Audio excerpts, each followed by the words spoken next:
Everybody asking how we doing, say we good. Don't need no one to tell me how to live just like they would. It ain't their business, but they in it, I don't know why. Revolved around my life after I found another. Assalamualaikum warahmatullahi wabarakatuh. Perkenalkan, nama saya Nila Karmila dengan NIM 23043046. Baiklah, pada pertemuan pengantar akuntansi 2 ini, saya akan menjelaskan materi yang terkait tentang aset tetap. Aset tetap adalah aset yang bersifat jangka panjang yang memiliki sifat permanen seperti peralatan, mesin, gedung, dan tanah. Aset tetap merupakan sumber daya yang mempunyai karakteristik substansi fisik atau ukuran dan bentuk tertentu, digunakan dalam operasional bisnis, dan tidak dimaksudkan untuk dijual kepada pelanggan. Cara menentukan biaya aset tetap yaitu dengan prinsip biaya historis, mengharuskan perusahaan mencatat aset tetap sebesar biaya perolehannya. Biaya perolehan terdiri dari seluruh pengeluaran yang diperlukan untuk memperoleh aset dan membuatnya siap untuk digunakan sesuai tujuannya. Aset tetap dinilai sebesar nilai bukunya, yaitu harga perolehan dikurang dengan akumulasi penyusutan. Selanjutnya adalah penerapan prinsip biaya historis pada masing-masing kelompok utama aset tetap. Yang pertama yaitu tanah.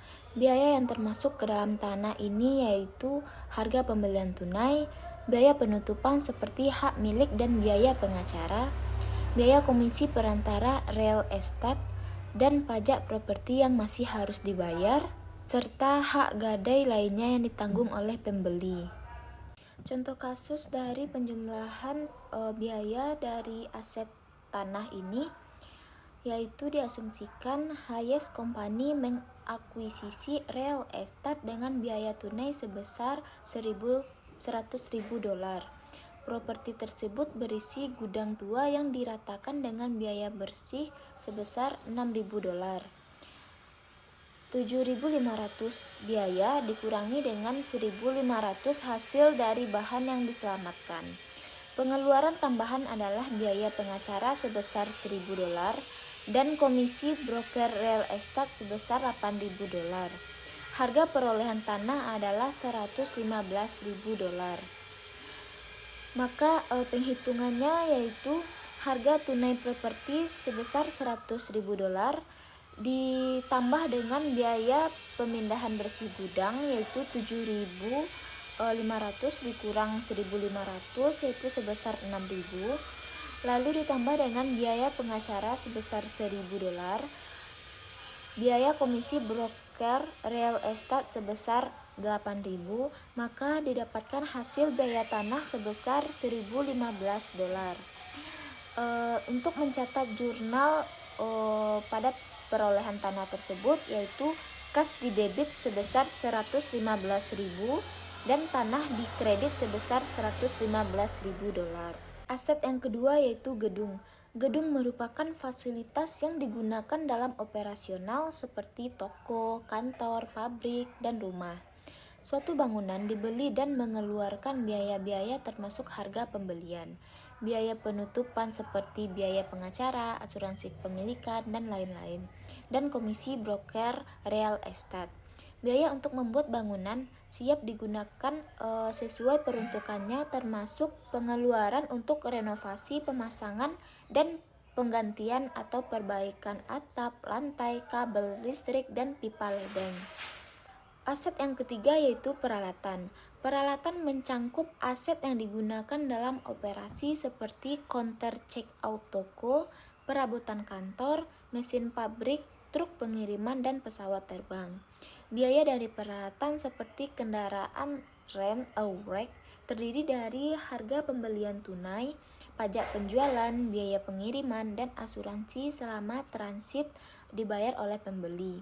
Dia juga termasuk pengeluaran yang diperlukan dalam perakitan, pemasangan, dan pengujian unit. Contoh kasus biaya yang dikeluarkan oleh aset peralatan yaitu perusahaan Martin membeli mesin pabrik dengan harga tunai $50.000. Pengeluaran terkait adalah pajak penjualan sebesar $3.000, asuransi selama pengiriman $500, dan pemasangan serta pengujian sebesar $1.000. Biaya mesin pabrik adalah $54.500. Maka penghitungannya yaitu harga tunai sebesar $50.000 ditambah dengan pajak penjualan sebesar $3.000, asuransi selama pengiriman $500, dan instalasi dan pengujian sebesar $1.000. Maka biaya mesin pabrik mendapatkan jumlah yaitu sebesar $54.500. Perusahaan Martin membuat jurnal untuk mencatat pembelian dan pengeluaran terkait biaya tersebut, yaitu peralatan sebesar $54.500 di debit, kas di sebelah kredit sebesar $54.500. Selanjutnya adalah penyusutan pada aset tetap.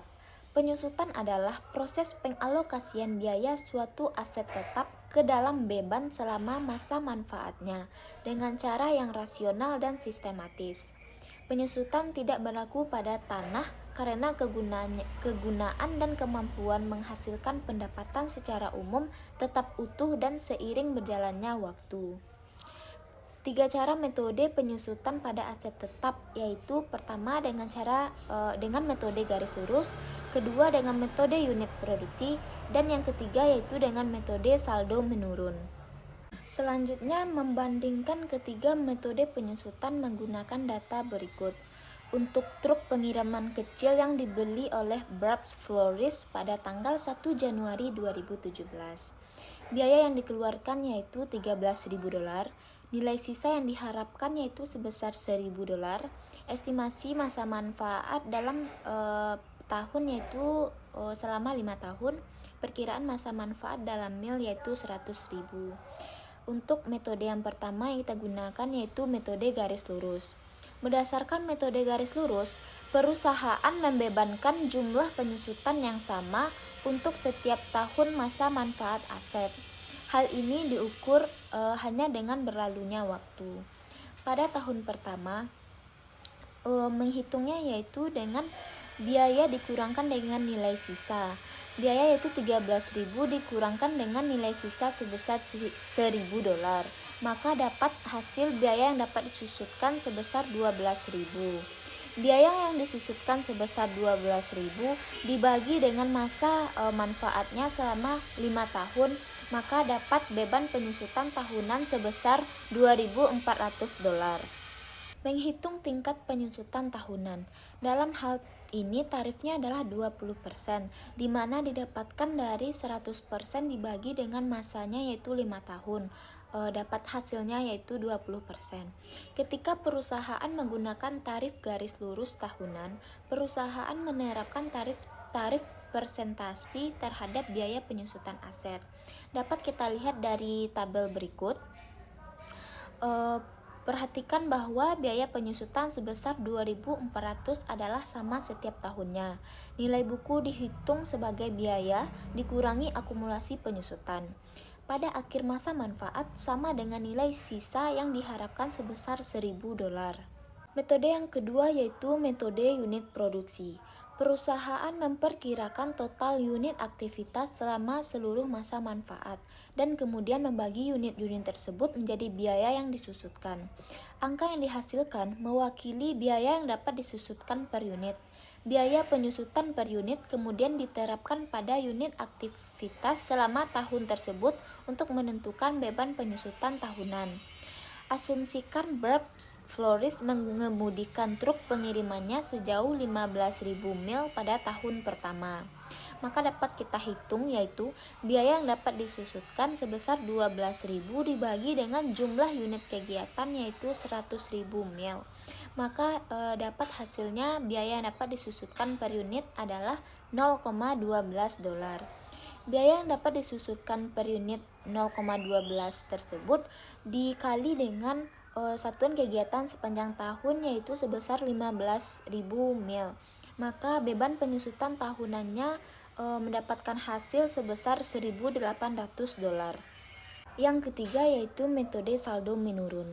Metode saldo menurun menghasilkan penurunan biaya penyusutan tahunan selama masa manfaat aset, karena penyusutan periodik didasarkan pada penurunan nilai buku, yaitu biaya dikurangi akumulasi penyusutan suatu aset. Dengan metode ini, perusahaan menghitung beban penyusutan tahunan dengan mengalihkan nilai buku pada awal tahun dengan tingkat penyusutan saldo menurun. Tingkat penyusutan tetap konstan dan tahun ke tahun, dari tahun ke tahun. Namun, nilai buku yang menerapkan tarif tersebut menurun setiap tahunnya. Jika toko bunga atau bird florist menggunakan metode saldo menurun ganda, menggunakan tarif penyusutan sebesar 40%, di mana kita dapat dari dua kali tarif garis lurus sebesar 20%, yaitu berjumlah 40%.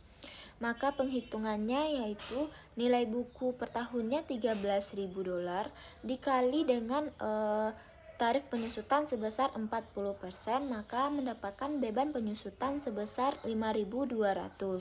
Penyusutan dengan metode ini dapat kita lihat pada tabel berikut, di mana peralatan pengiriman disusutkan sebesar 69%, yaitu 8.320 dibagi dengan $12.000 pada akhir tahun kedua. Berdasarkan metode garis lurus, truk tersebut akan disusutkan sebesar 40%, yaitu $4.800 dibagi dengan $12.000 pada saat itu. Karena metode saldo menurun menghasilkan beban penyusutan yang lebih tinggi pada tahun-tahun awal dibandingkan tahun-tahun berikutnya. Perbandingan dari ketiga metode ini yaitu pada metode garis lurus, beban penyusutan atau biaya penyusutan sama setiap tahunnya, yaitu sebesar 2.400. Sedangkan beban penyusutan yang dihasilkan dari metode saldo menurun, yaitu beban penyusutannya lebih tinggi di tahun-tahun awal dibandingkan tahun-tahun berikutnya, atau penurunan saldo setiap tahunnya. Namun dalam ketiga metode ini, total biaya penyusutannya adalah sama, yaitu sebesar $12.000 untuk periode 5 tahun pada ketiga metode tersebut. Setiap metode dapat diterima dalam akuntansi karena masing-masing metode mengenali secara rasional dan sistematis penurunan potensi layanan aset. Selanjutnya adalah penyusutan dan pajak penghasilan. Internal Revenue Service atau IRS mengizinkan pembayaran pajak untuk mengurangi biaya penyusutan ketika mereka menghitung penghasilan kena pajak. Namun, IRS tidak mengharuskan pembayar pajak untuk menggunakan metode penyusutan yang sama pada pengembalian pajak seperti yang digunakan dalam penyusutan laporan keuangan. Wajib pajak harus menggunakan metode garis lurus atau metode penyusutan dipercepat khusus yang disebut dengan Modified Accelerated Cost Recovery System atau MACRS dalam pengembalian pajaknya. Selanjutnya adalah pelepasan aset tetap. Pelepasan aset tetap terjadi apabila perusahaan membuang aset tetap yang tidak lagi berguna bagi mereka. Pelepasan aset tetap dapat dilakukan dengan 3 cara, yaitu dengan cara dijual, dengan cara dibuang, dan dengan cara menukarkan dengan peralatan yang baru. Kasus dan ayat jurnal pelepasan aset. Yang pertama dengan cara pembuangan. Contoh kasusnya yaitu Hobart Company menghentikan penggunaan printer komputernya yang menelan biaya sebesar $32.000. Akumulasi penyusutan pada printer ini adalah $32.000. Oleh karena itu, peralatan tersebut disusutkan sepenuhnya. Jurnal untuk mencatat kasusnya yaitu akumulasi penyusutan peralatan sebesar $32.000 di sebelah debit dan peralatan sebesar $32.000 di sebelah kredit.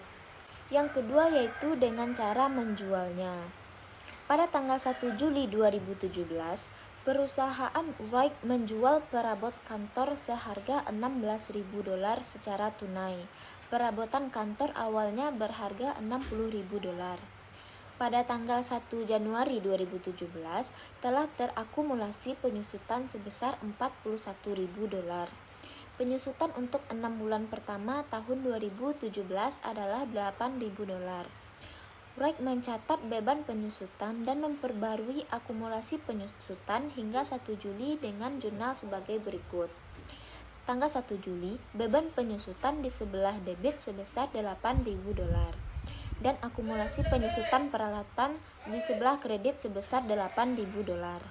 Jurnal tersebut untuk mencatat beban penyusutan 6 bulan pertama tahun 2017. Setelah saldo diperbarui, lalu menghitung untung atau rugi yang merupakan selisih antara hasil penjualan dan nilai buku pada tanggal pelepasan. Biaya perabotan kantor yaitu sebesar $60.000 dikurangi dengan akumulasi penyusutan yaitu $41.000 ditambah $8.000 yaitu $49.000. Maka didapatkan hasil nilai buku pada tanggal pelepasan yaitu $60.000 dikurang $49.000 mendapatkan nilai buku sebesar $11.000. Hasil penjualannya yaitu $16.000. Maka keuntungan pelepasan aset tetap yaitu $16.000 dikurang $11.000 yaitu $5.000.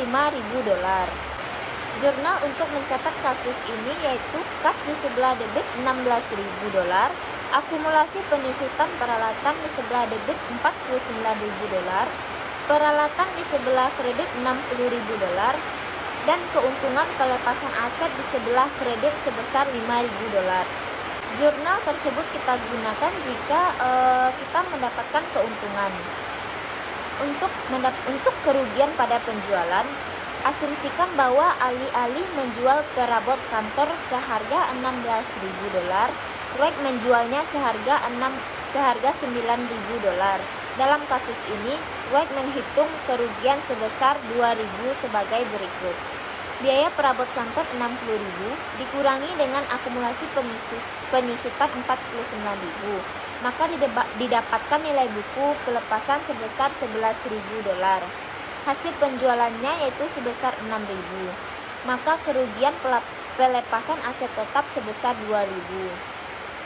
Ayat jurnalnya yaitu kas di sebelah debit $9.000, akumulasi penyusutan peralatan sebelah debit $49.000, kerugian pelepasan aset di sebelah debit sebesar $2.000, lalu peralatan di sebelah kredit sebesar $60.000. Ini jurnal untuk mencatat kerugian. Cara yang ketiga yaitu dengan cara menukarnya.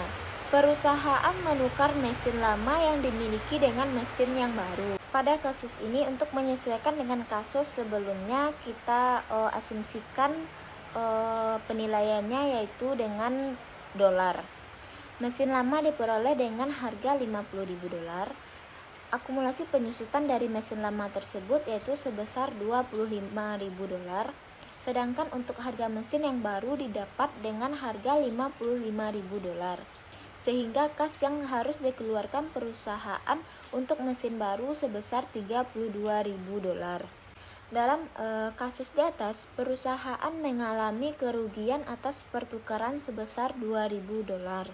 Maka jurnal yang dicatat adalah mesin baru di sebelah debit $55.000, akumulasi penyusutan peralatan di sebelah debit $25.000, kerugian atas pertukaran mesin di sebelah debit sebesar $2.000, mesin lama di sebelah kredit $50.000, kas di sebelah kredit sebesar $32.500.